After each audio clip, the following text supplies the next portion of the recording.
Hi guys! Welcome back sa aking channel. So today, ang isi-share ko sa inyo ay paano ako nag-edit ng aking thumbnail using Picsart. So yung Picsart guys ay matagal ko na siyang ginagamit for thumbnail dito sa YouTube at napakadali lang niyang gamitin at free lang siya. So let's start!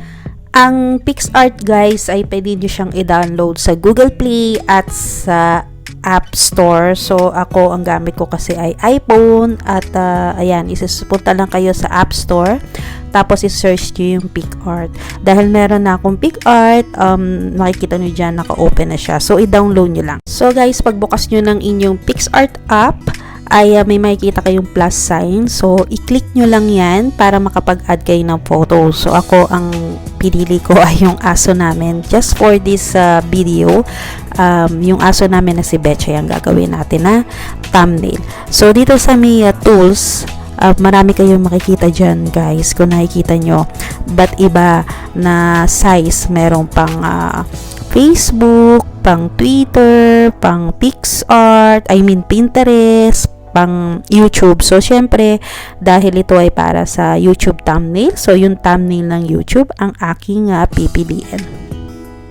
So, dito guys, marami kayong makikita. Pwede kayong gumamit ng effects, ng beauty, ng sticker, cutout, text, add photo, fit, merong brush, border, mask, draw, may mga frame. So, ako guys, kung nakikita nyo, consistent ako sa aking thumbnail. So, pare-parehas siya. So, ang gagawin ko ay piniklik ko yung border. Pag naklik ko na yung border guys, ayan, kung makikita nyo, may nakalagay dyang outer or inner, tas may radius, outside, inside. So, yan yung magiging kulay nung inyong border. So, ako consistent. Yan ang aking laging kulay, yung kulay pink. Tapos, lagi lang siya nasa number 2 kasi ayoko nung masyadong makapal yung aking border. So, sa radius, ang lagi kong nilalagay dyan, either naglalaro lang ako minsan sa mga 5 or 6 kasi ayoko nung masyadong yung masyadong ma-round yung border. After that, guys, ay pupunta na ako sa sticker. So, pag gusto ko siya lagyan ng sticker, yung Picsart guys, ang dami mga free na sticker. Pero, kapag merong corona yung sticker, hindi nyo siya pwede gamitin kasi meron din namang premium ang member yung Picsart. So, pero kahit na hindi ka premium member, pagagamit mo pa rin at marami kang mapipiling mga sticker.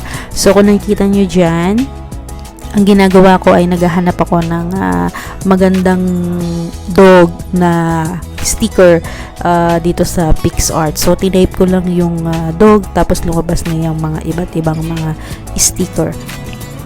So, ayan guys, ang napili ko ay yung cute na dog dyan sa may gitna, yung merong color na red. So, ang gagawin ko lang guys, ayan, pwede nyo siyang i-zoom out para mas malaki, i-tilt nyo siya kaliwa or sa kanan.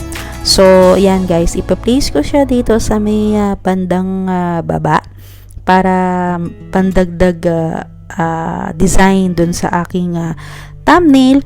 And then after that ay kukuha ulit ako ng another sticker.